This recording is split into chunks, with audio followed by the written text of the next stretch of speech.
3, but we can get started. Okay. I'd like to begin the meeting of the March 16th City of Tucson Planning Commission. Commissioner Willett is not here, so my name is Chuck Martin. I'm the Vice Chair of the Planning Commission.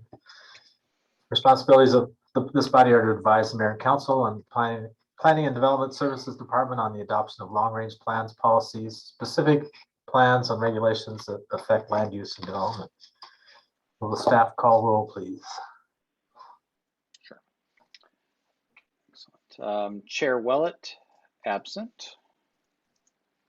Vice Chair Martin. Here. Commissioner Gast. Absent. Commissioner Cassidy. Here. Commissioner McBride Olson. Here. Commissioner Pafford. I'm here. Commissioner Young. Here. Commissioner Ortiz-Pino. Here. Commissioner Lucia. Here. And Commissioner Schwartz, who I believe is absent. We have a quorum. Item number 2 is approval of legal action report for March 2nd, 2022. I'll entertain a motion for approval of legal action report for March 2nd, 2022. Do I have a motion? So moved. Second. Who was the seconder? Jay Young. Thank you. Any discussion? Oh. All those in favor of recommending this item to Mayor and Council say aye. Aye. Aye. Any opposed, say nay.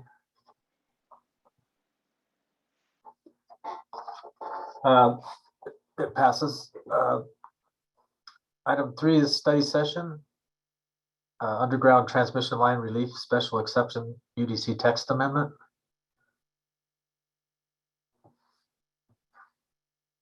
Would staff please provide a presentation? You said there's somebody had to recuse himself, Daniel? Yes, And we're Dan, this And is I- Bambi. yes. Hi, so, Hi, Bambi. hi, how are you?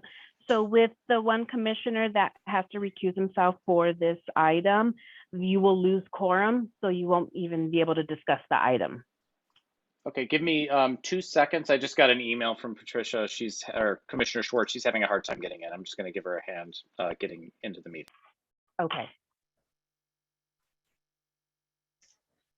Bambi, I did have a question. Once I recuse myself, can I still listen in, or what is my ability to, I know I can't participate, but can I listen? Before, when you have to recuse yourself because, conflict of interest, you would have, if I'm not mistaken, and maybe Piri can jump in if I'm incorrect, you would have to excuse yourself completely from participating in that item altogether. Okay, so Bambi, per the rules. I'm sorry? That's correct. Per the Planning Commission rules. I think the last time we did this, the individual that recused himself took themselves out of the room. That's correct. Yeah. So I guess you will have to take yourself out of the hearing room, and then we will send you a please come back in when it's over. okay. Can we move on to other items while we're? It's not that we're not happy to see you. It's just the rules. Vice Chair Martin, it looks like Commissioner Schwartz just joined, so I think we're okay. And Commissioner Ortiz-Pino will send you an email just letting you know once we finish up here. Okay, that works. Thank you.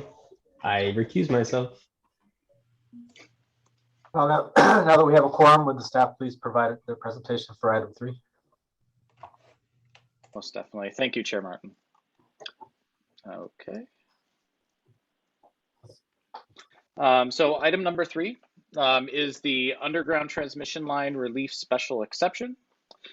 This is a review of a proposed text amendment to the Unified Development Code, UDC, related to creating a special exception process to provide relief from underground utility requirements in the gateway and scenic corridor zones. This is a study session, so this is to discuss, answer any questions you may have, and bring you up to speed on the project.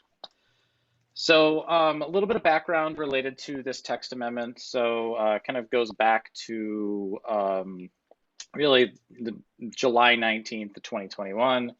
And at that time, Tucson Electric Power requested a zoning administrator determination on a requirement to underground transmission lines in the gateway corridor zone. This was the Keno to DeMoss Petrie transmission line that runs pretty much from near the Bridges area on Keno, just north of I-10, all the way up along Keno, down up Campbell, up to Banner, and then from Banner out to near Fairview and Grant, in that area over there. It was determined by, at that time, that our gateway corridor zone would require all new utilities to be underground if they were in a gateway corridor. They requested a determination to get an official formal determination related to that. On August 25th, 2021, City of Tucson zoning administrator issued a zoning administrator determination letter. And this stated that the requirement to underground utilities within a gateway corridor zone, as indicated in the Unified Development Code, section 5.5.4.B.1.A, they apply to the Keno to DeMoss Petrie 138 kilovolt transmission line project. What this did was this also applied to all other transmission line projects in both gateway and scenic routes, which led to kind of why we're here. From then through really September, after the letter was out, Tucson Electric Power filed an appeal of that zoning administrator determination. Coordination and conversations were going on between city attorney's office, the city, as well as Tucson Electric Power on what could potentially be done related to this. Because those were ongoing discussions going on, November 17th, Tucson Electric Power requested an extension of that appeal to the Board of Adjustment. At the time, that request extension of 6 months was granted. A week later, November 23rd, 2021, Mayor and Council held an executive session and a study session to discuss the zoning administrator determination and that requirement to underground transmission lines along scenic corridor zones and gateway corridor zones. At the study session, Mayor and Council directed staff to explore conditions under which a special exception process will be followed to explore relief from our existing scenic and corridor requirements. And that is where we're at. So the issue kind of in front of you here is that regulations of the scenic corridor zone and the gateway corridor zone currently require all new and replacement utilities to be placed underground. There are certain situations where there are physical, archaeological, cultural, and financial reasons that make placing these utilities underground infeasible. An example of this, just related to that project that I was talking about that runs up Keno, would be to the requirement to underground on Keno when it has to traverse 22nd Street, the whole rail yard that's there, as well as aviation, making it nearly impossible to do so. Another example of that is concerns of local tribes related to archaeological sites and burial grounds, especially on the west side. This came up during a Board of Adjustment hearing related to a line on Silver Bell on the northwest side as well. The proposed zoning examiner special exception procedure that is in front of you and criteria would allow for relief from those scenic corridor zones and gateway corridor zone requirements for underground transmission lines, but would require a public review and approval process where site-specific zoning conditions may be added. I wanted to kind of just go over a little bit on the existing zoning examiner special exception process before we jumped into the actual proposal. So this is the basically the overview of the process that we would be utilizing for this. These are the steps. It does require a mailed neighborhood notification and a neighborhood meeting of all properties within 400 feet of the project and all neighborhood associations within a mile of the project prior to submittal of that application. They would have to come out and do a neighborhood meeting with their proposal that they would be bringing. If you think about it, depending on how long of a stretch they're going, it could be a very long, could be a short one, and could have a lot of people that are notified related to that. Application submittal detailing how the proposal meets all of the requirements of the use-specific standards of the UDC, as well as the findings, which I'll talk about here in a second, that are required for zoning examiner special exception process. Staff would then review this, the proposal, and make a recommendation to the zoning examiner. At that time, they would schedule a public hearing. There would be mailed notice for that public hearing, be sent to all the properties within 400 feet of the project and all neighborhood associations within a mile of the project. The notice of the public hearing would also be posted on site. So if it's a corridor, it'd be on site, and it would be in a local paper. Public hearing would be held before the zoning examiner for a decision, and then the zoning examiner would make that decision. There is the option of appealing that decision, and that appeal would go to the mayor and council for a final decision on that. Like I mentioned, in addition to the criteria that we have in the proposal here, there is also the zoning examiner special exception process, which has findings, and they have to make sure that they meet all these findings. The one that we did want to point out that is kind of especially applicable to this, I suppose, is number 2 on here, and this is under 3.4.5 of the Unified Development Code, where it states it does not adversely affect adjacent land uses or the surrounding neighborhood, or that such adverse effects can be substantially mitigated through the use of additional conditions. So that would be those site-specific conditions. If they can substantially mitigate those conditions, they would be able to meet this finding, but they have to make sure that they meet that finding as well as everything else that we have in the proposal. So the proposal in front of you, this is a proposed amendment to the Unified Development Code to amend the Unified Development Code to allow for relief from underground utility requirements of the scenic and gateway corridor zones through a zoning examiner special exception process, and then if certain applicable criteria are met. And I want to just kind of walk through those criteria just so we talk about them for this discussion. So these are the criteria that you have in your proposal, and I'm just going to kind of walk through them. So first one is proposed transmission lines provide electrical service, and I do want to point out that it's applicable criteria. So it may not have to meet all of these criteria, but it does have to meet the ones that are applicable to that project. So just keep that in mind. So proposed transmission lines provide electrical service to critical customers where overhead lines are strongly recommended for specialized operations. Examples include, but are not limited to, provision to electricity to Davis Mountain Air Force Base or other installations necessary to the national defense, hospitals, or research facilities. An example, again, would be Davis Mountain related to that, and some of the kind of redundancy projects that they have working in that area. Second one, proposed overhead transmission lines are contextually sensitive to adjacent and surrounding zoning and land uses. Examples of this may include a proposed location that is industrially zoned, or a proposal that results in a less adverse aesthetic impact or less adverse impact on view sheds for surrounding properties. Third one, underground construction causes significant increase in ground disturbance when compared to overhead construction in sensitive areas such as our environmental resource zones, water course amenities, safety and habitat. They're washes, they're sensitive areas, wash crossings, or environmentally and archaeologically sensitive areas. And that would be a situation such as we had on Silverbell on the west side. Minimal impact on residential areas with adequate setback. Existing high voltage transmission lines, vertical structures, or buildings in the area that already compromise the view shed. So similar structures already there. Transmission lines are proposed in an area where there is an existing presence of a railway, highway, and or bridge crossing, or in an area where installation underground would interfere with other existing underground utilities.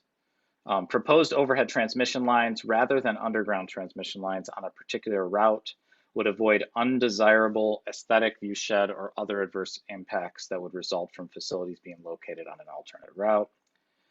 Proposed project in an area where cost to install underground would have a disparate impact on low-income residents. Satisfaction of this criterion alone is not sufficient, as the finding of the approval and must be found in conjunction with at least one other criterion. So it can't be the only reason for approval.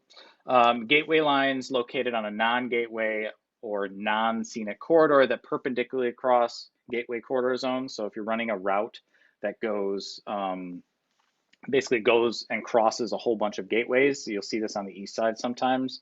What ends up happening is that they'll have to, at least with the way that it's currently drafted, they would have to underground it and then pop back up. It actually, in a lot of cases, causes a more significant impact on the visual environment than just having them overheaded. And then repair or upgrade of existing facilities where proposed facilities are similar in size and scale to the existing facilities being repaired or replaced. So those are the criteria that we have in front of you. Again, remember, it's just applicable criteria. So with that, we obviously recommend that Planning Commission approve a motion to set this for the underground transmission line relief special exception UDC text amendment for a public hearing on April 6, 2022. But we're happy to answer any questions you may have related to the presentation and the proposal. Thank you, Dan. I could open up this to any questions from the commission of staff related to information presented. And try to look for hands up. Anybody have any questions? Shannon, Commissioner McBride? Yes. So I had a question about the criteria relating to the need for these overhead lines for special areas like Davis-Monthan and hospital, national defense hospitals, research facilities, etc. Yeah, just the word hospital seems kind of nebulous because there's so many hospitals around Tucson. Does that mean a certain level of hospital, or is this just sort of a general statement that could make it sort of applicable to lots and lots of situations where it might not necessarily be, necessarily be applicable? Yeah, so Commissioner McBride-Olson, so just related to that one, and that's kind of why we put it at the top here, because I think that's one of the ones that we've heard some concern about. I think it's important to think about this, that it has to be met with the other criteria as well. So this is just one of the criteria for that. It has to meet the second one on here as well, which basically says proposed overhead transmission lines are contextually sensitive to adjacent and surrounding zoning and land uses. So I know there's concern that it could be utilized in order to go through a residential area for that special exception. And I would say that between the other criteria that we have, as well as the findings that they must meet, which basically say does not adversely affect adjacent land uses or surrounding neighborhoods, or such adverse effects can be mitigated. Those are the things that kind of help with that type of thing. And I see Scott has his hand up as well. Toss it over. Okay, can I ask one more part of I had one more question. Can I ask that really quick? Yeah. So just a general question about how these hearings happen with the zoning examiner. Would there, so would granting the ability to bypass these underground utilities would be sort of carte blanche, or are they sometimes negotiated where areas where it's particularly difficult to put them underground, you could ask for them to be put underground in areas where it would be easier to do? So, or is it a kind of carte blanche, either have to put them underground or they don't? So Commissioner McBride Olson, this is only meant for situations to where it is not feasible or it's difficult, it's challenging to do so. So that is why if it were carte blanche, we would remove the requirement in the gateway zone and the scenic zone related to this. The goal here is for this to be utilized in situations like I talked about earlier on that portion of Keno where it has to go basically over, 20 seconds, aviation, rail yard, that type of thing. Okay, thank you. Of course. Scott, sorry. So I think the hospital question may have some legs on it. I know that when we were looking at air mobile helicopters, medical helicopters, that there were different categories of hospitals.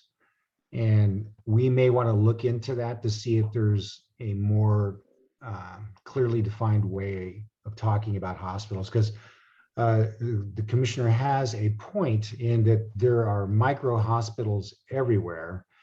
And so we may want to provide some clarity to that if we can. So let's take a look at that just to make sure we've got the right definition in here. That's exactly what I had in mind when I was asking the question. Yeah, everything's a hospital now. So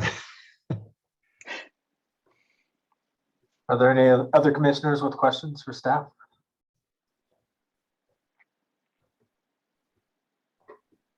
Seeing and hearing none.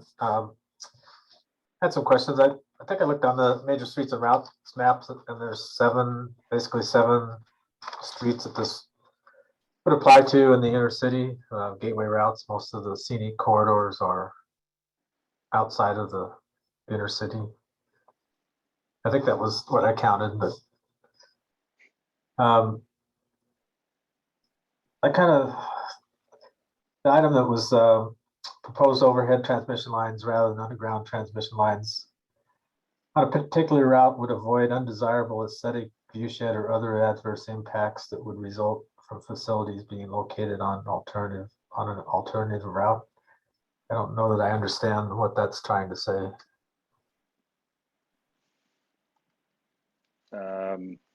Hold on one second. Let me pull that one up here. It was like the third to the last on your Yeah, memorandum. I think it's this one right here. So proposed overhead transmission line rather than underground lines on a particular route would avoid undesirable aesthetic, viewshed, or other adverse impacts that would result from facility. Yeah, so I think if the undergrounding would require it to go, through an even worse, into a worse situation essentially, or a more difficult situation or something of that sort. So again, it's one of the criteria, but I believe that is what the goal of that one would be. And we can clean up that language as well to try to make sure that it's more clear, because if it's not clear to you, it needs to be clear for whoever the applicants are and the zoning examiner is. Yeah, it seems like there's enough words to find enough different definitions or understanding what it's trying to say. So, any other commissioners have any questions for staff? See, now I guess we'll complete the discussion. Daniel, when did you want to try to set this for public hearing? Oh, sorry. Yeah, we were looking at April 6th. And I'm going to open this up for motion to vote to set the public hearing on April 6th, 2022. Commissioner would like to make a motion?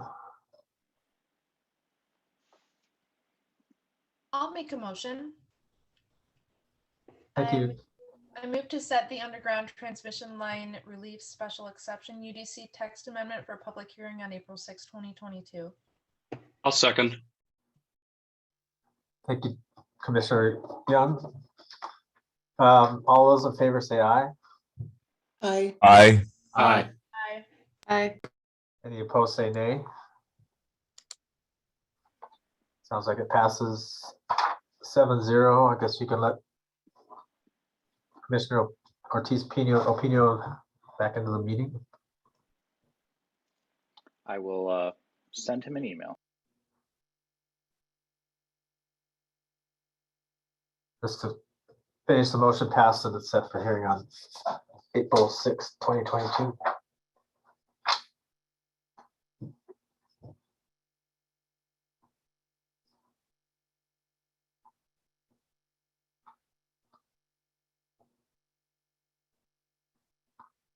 You see him back there?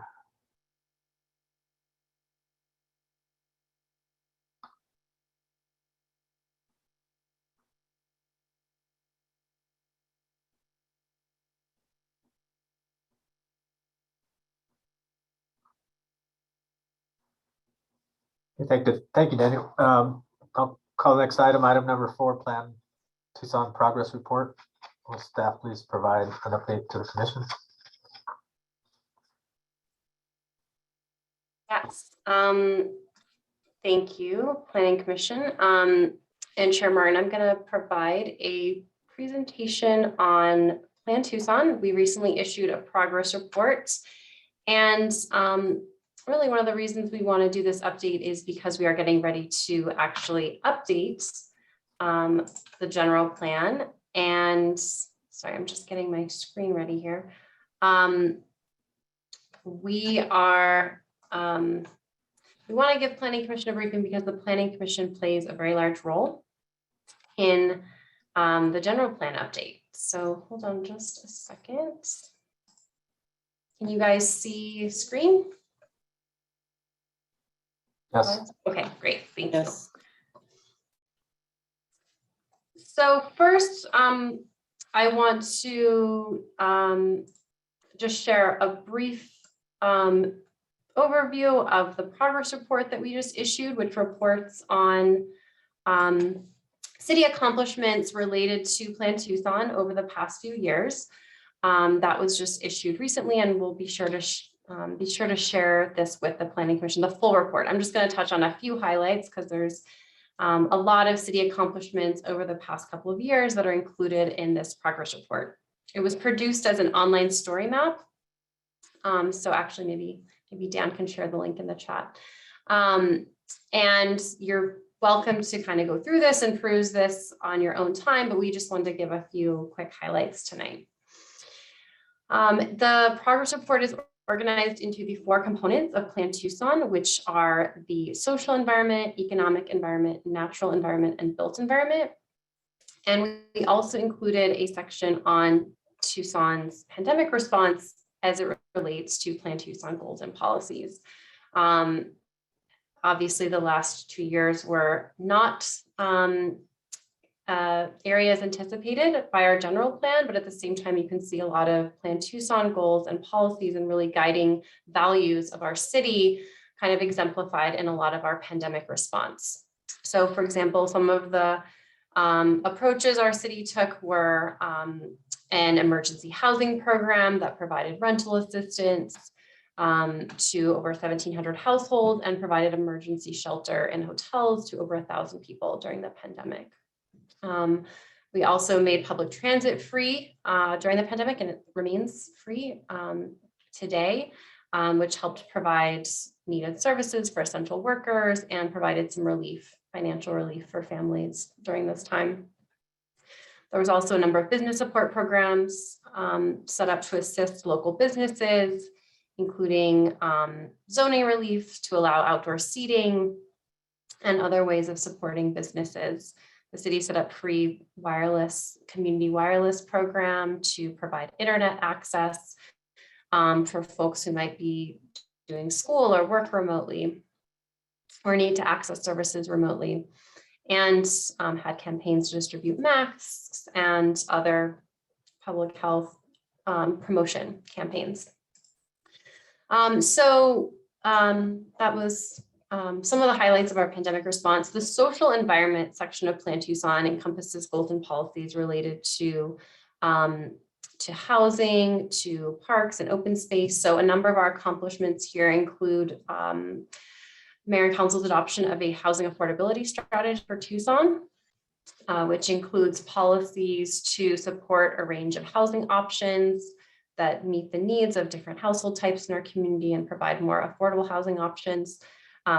Last year, Planning Commission was very involved in the Casita project, the ADU ordinance that was adopted ultimately by Mayor and Council in December of last year. This now allows a new housing type in our city that will support multi-generational households and aging in place. The Thrive in the 05 project is a project in the Oracle area and the Choice Neighborhoods area to support more housing options along with workforce development and community safety strategies.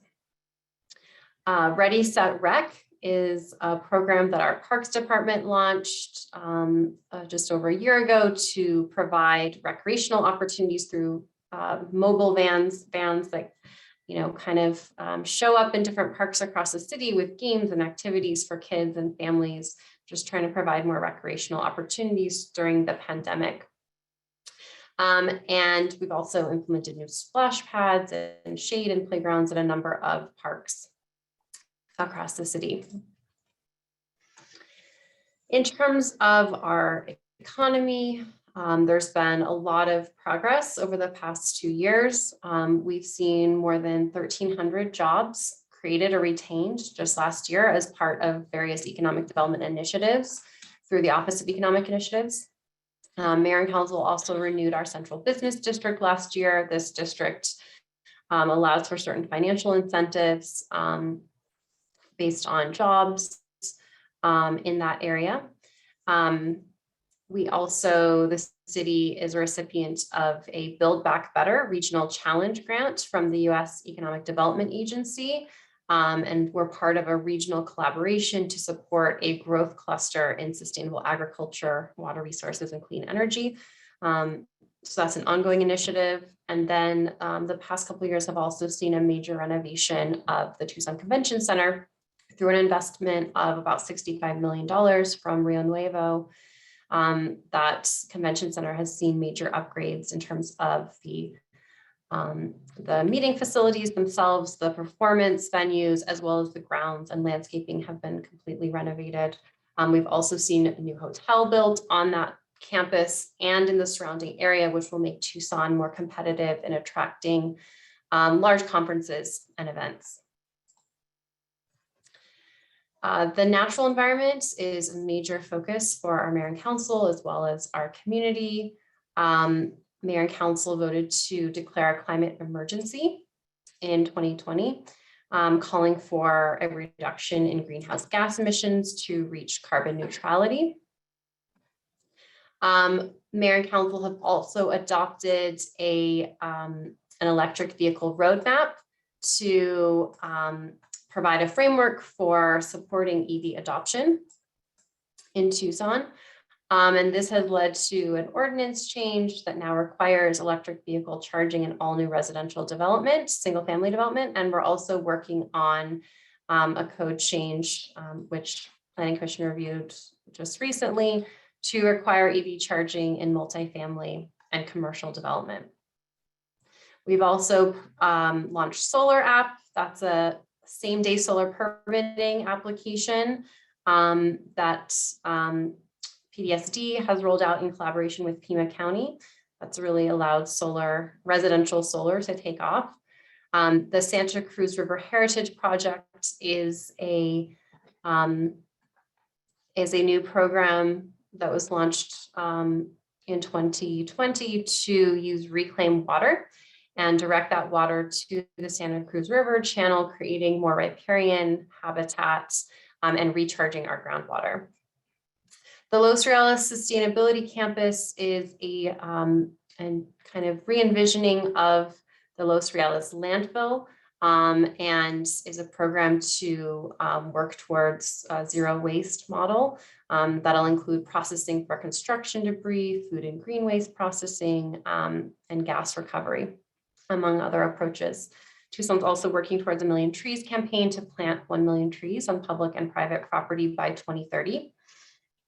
So those are just a few of the initiatives underway, and we're also working on a climate action plan now, which will include a lot of these efforts and build on these efforts and create a roadmap for moving forward towards climate neutrality.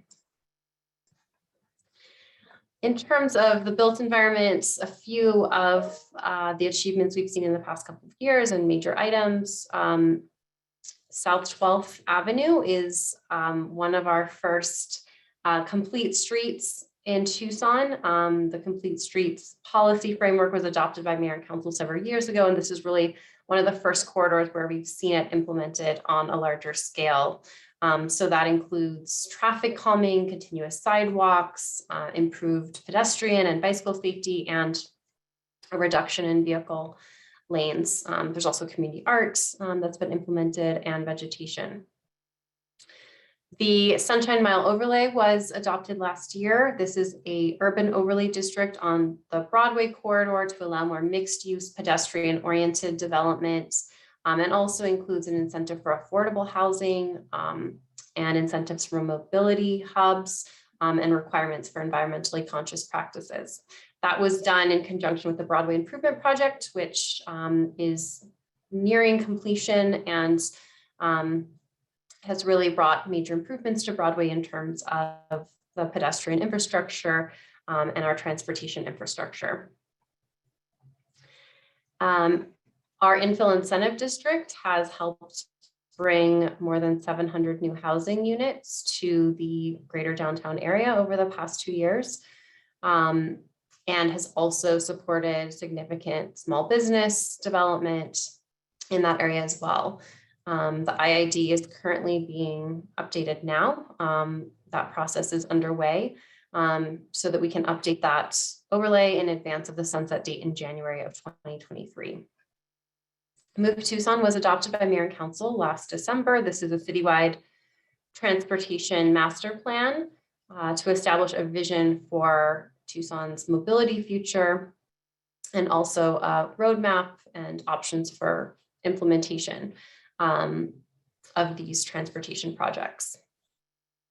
The city has been working on implementing the Tucson Delivers Better Streets program, which has improved over 268 lane miles of local and major streets to date, with hundreds more to be improved this year. Mayor and Council also directed staff to work on permanent options for our parklets and streeteries. This is another code change that Planning Commission just recently reviewed and recommended approval to Mayor and Council of, and we'll get to them next month. So we've been working with transportation and other stakeholders on ways to make the parklets and streeteries that were done as a pilot during the pandemic a permanent option to support our restaurants in Tucson. So that's a bit of some of the significant accomplishments over the past, really the past 2.5 years since the last progress report was issued. That, as you can see, encompasses a lot of different city departments and different city activities, and hits on a lot of the key goals and policy that was in the previous Plan Tucson. So what's next is an update to our general plan. Plan Tucson was adopted in 2013, and according to Arizona state law, those plans must be updated every 10 years. So we are getting ready to update Tucson's general plan. Because of the size of our population, our general plan must be adopted not just by our governing body, but by our voters as well. And our Planning Commission has a major role to play. As you'll see when I go through the steps in this process, Planning Commission will be holding hearings and is the forum for taking in a lot of public input about the general plan. And a general plan is meant to be a comprehensive long-range plan for the development of the municipality. And it's also meant to convey community goals and priorities. So that's kind of how it's used. And it is also, it's a 10-year plan. So it's meant to think long-term, and within the, kind of has a 10-year framework, but often those policies extend even beyond those 10 years. So it really should be a vision for 10 years and beyond, as it influences infrastructure decisions that can set the stage for decades of development, for example. So we're about to embark on our general plan updates. These are the project phases. It's a complex project, so this is kind of just a bit of a simple way to break it down. There's much more to it, but these are kind of the basic project phases at a high level. And this is just a initial discussion today, and we expect several more updates, regular updates with Planning Commission over the next few years on this. So right now we are developing our scope of work and working on kind of developing our project team. We hope to bring a consultant on board to assist the city with this project. Next, we will be developing our public engagement plan once we have a consultant on board. This will lay out different methods for public engagement, how we will be reaching our community. And then we will really start engaging with residents and stakeholders. The outreach component is a huge part of the plan. It's really kind of at the heart of the process. So we hope to speak to many community members and really hear from people across our community. There's a bit of research and analysis that goes into a general plan. This is a chance to look at where we are now, really assess a lot of the existing conditions in our community in terms of our housing market, our job market, population projections, growth projections for our community, and think about how we can accommodate the growth we expect, but also, where is there opportunity for more policy developments, and what are the issues that we need to tackle as a community over the coming decade. From all of this discussion and dialogue with community members, we will start to develop kind of the core, the shell of the plan in terms of what are the key components, what are the major elements and policies that will be addressed in this plan, and start building out policies from there. This will get drafted into a plan that will be shared with the public for substantial feedback and comment before it is shared with bodies like the Planning Commission. There would be several rounds of review and public comment. Planning Commission is required to hold at least 2 public hearings on the general plan.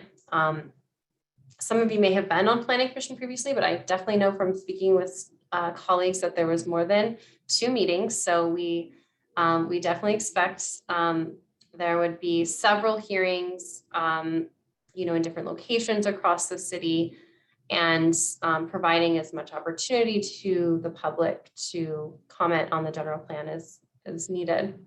In addition, of course, to multiple study sessions and other reviews with the Planning Commission in advance of those required public hearings.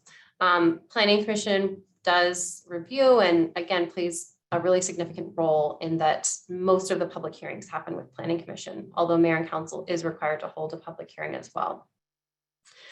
So after the Mayor and Council review and hopefully endorsement and approval, the plan does go to voters in a ballot initiative for their consideration and ratification of the plan. So that's the process. I do want to say a little bit more about the public engagement because this is a huge component of the plan. So we're going to be looking for to use a range of outreach strategies to reach broad range of constituents.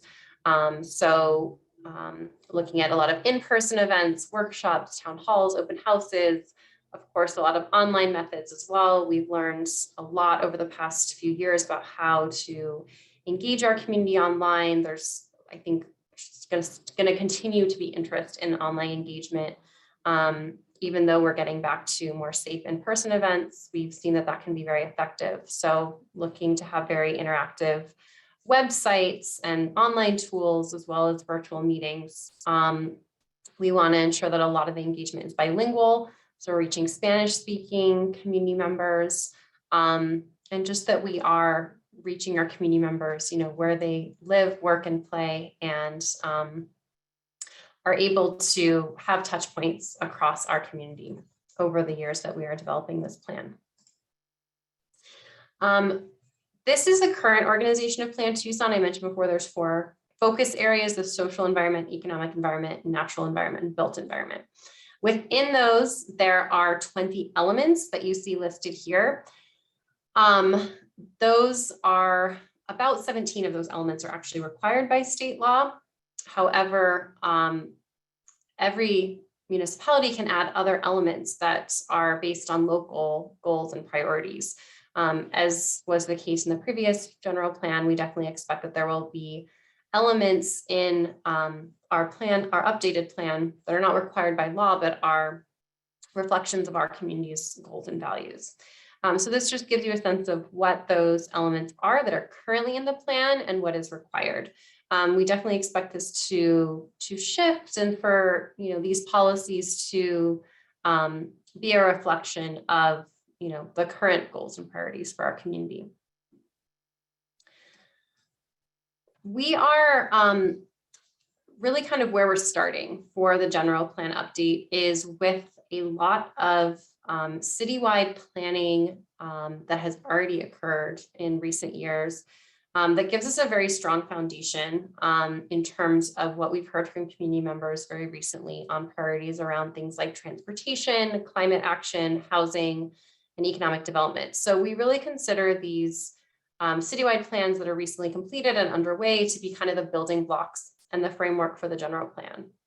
So as I mentioned, that includes Move Tucson, our housing affordability plan, the comprehensive economic development strategy, and the One Water 2100 plan, just as a few examples. So we've already heard from our community on a lot of these issues. And we know there's a lot of, sometimes there can be a sense of planning fatigue. And we really want to make sure that we're starting with what we've already heard from community members and kind of validating that, see how all of these line up, where are there gaps or missing pieces where we need to do more engagement. But we really want to just acknowledge and make sure that we're taking in the priorities that we already have heard and have already been adopted by our community as a starting place. Oops, whoa. So this is kind of a high-level timeline showing how we get from here to 2024 when we're aiming for the plan adoption. So this is going to be a multi-year process. We'll be checking in with Planning Commission frequently along the way, definitely at all of the key milestones and key project phases. So yeah, as this will be a large project, there's a lot of resources involved. I mentioned before we plan to bring a consultant on to assist. So that'll be a component. And then of course, there are significant community resources that we know will be asking for a lot of time and energy from our community, and we really want to value that throughout the process. So next steps and recent steps, we just presented this to Planning Commission last week and got some really helpful feedback.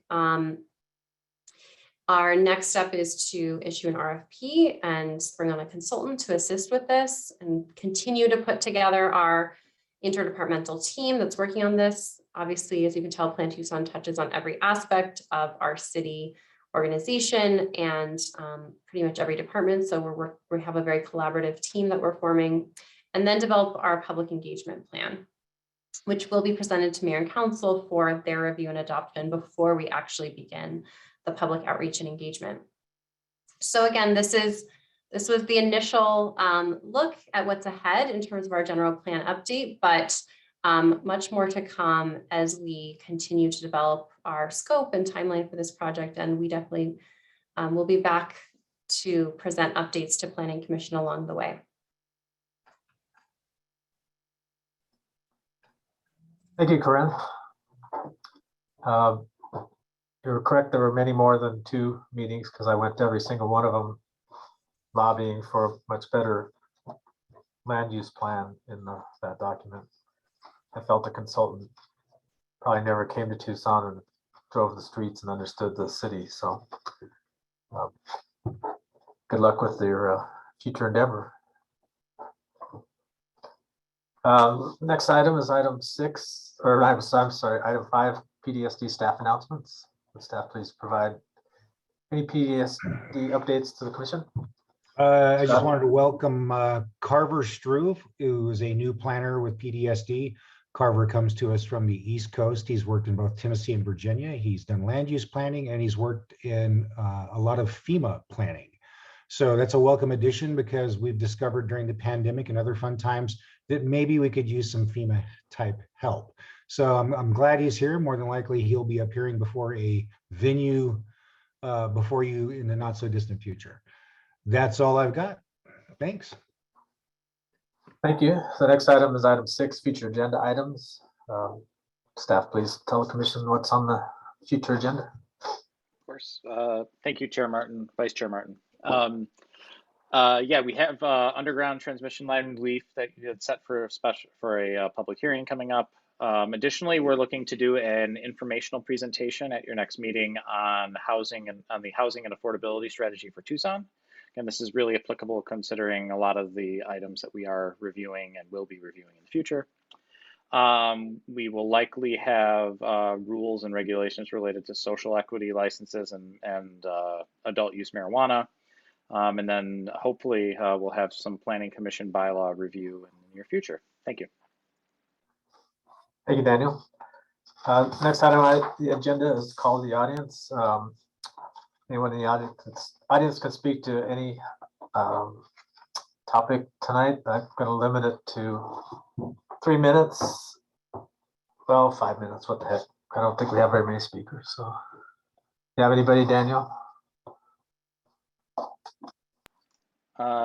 Chair Martin, yes, I believe John Schwartz has requested to speak at Call the Audience.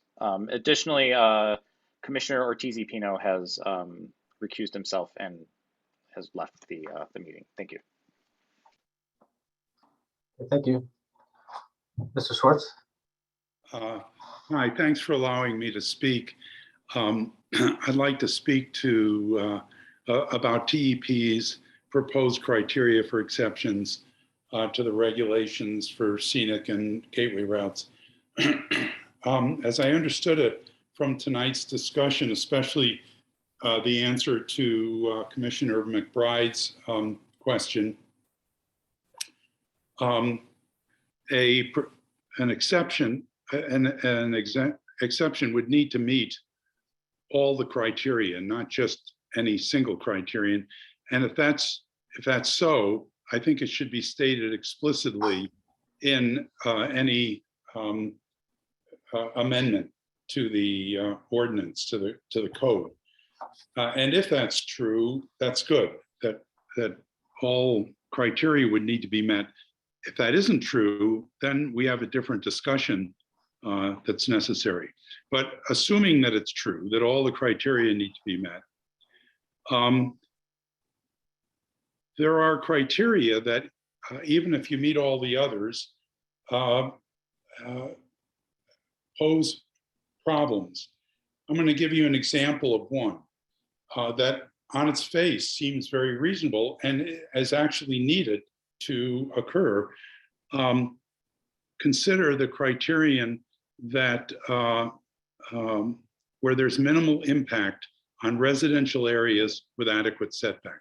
Now, obviously, that's a desirable thing. It's good. But let me say that the entire Keno Gateway route from 36th Street all the way north to near 22nd Street might conceivably be defined as having adequate setback and might also be considered consistent with all the other proposed criteria. And yet overgrounding industrial-sized poles and transmission lines over that full nearly 2-mile stretch based upon such an exception would be wholly in conflict with the purpose and intent of the original ordinance. And then on top of that, the exceptions, I think, would allow for a doubling of these transmission lines where there's one line it would be okay to put another line, which would then also be consistent with all the criteria. And if you want to see what doubling of lines does to the landscape, just look at Grant Road from Alvernon to Swan, where they've doubled lines on the south side of the street, and it's pretty horrific. So the point I'd like to make is that along with a statement that all the criteria need to be met, I think there should be added another criterion, which is that each exception or combination of exceptions when added together remain consistent with the overall purpose and integrity of a scenic or gateway route. And I hope that such a criterion would be added to the list of criteria there to prevent the kind of thing I was just mentioning about what in their amendments is 12C, at least in the documents that I received. So I appreciate your consideration and thank you for letting me speak. Thank you, Mr. Schwartz. Anybody else? Let's see. I don't see any other hands up or. Yeah. Hello? I'd like to speak. Who is this? My name is Bill Craig. I'm the Vice President of Sam Hughes Neighborhood Association.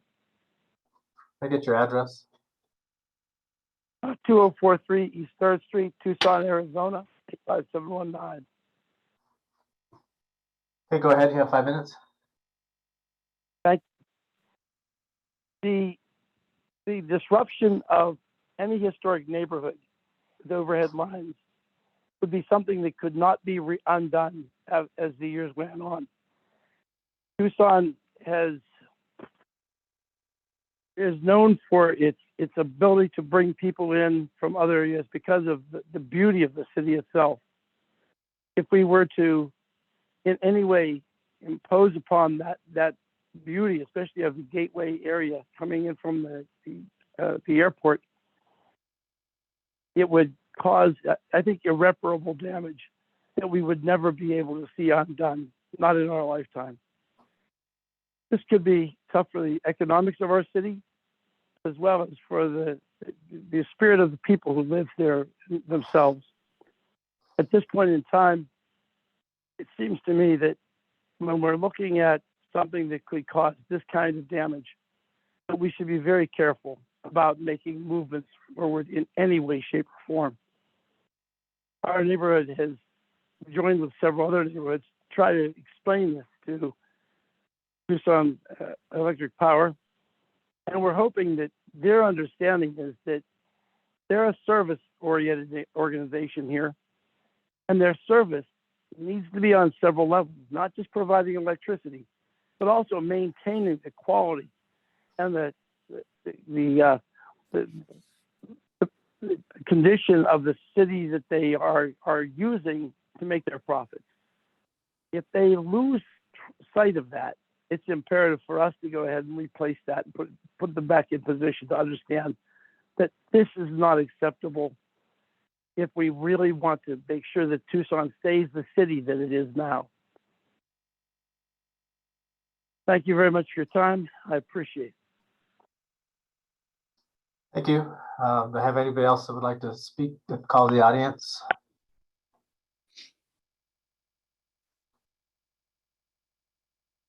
Hearing none. Next item is adjournment. I have a motion to adjourn. I move to adjourn. In a second. Second. All those in favor say aye. Aye. Aye. Aye. Aye. Anybody opposed? Thank you, everybody. Have a nice night. Happy St. Patrick's Day for those of you that count, I guess, or want to be Irish. So have a good evening. Thank you. Thanks, everyone. Night.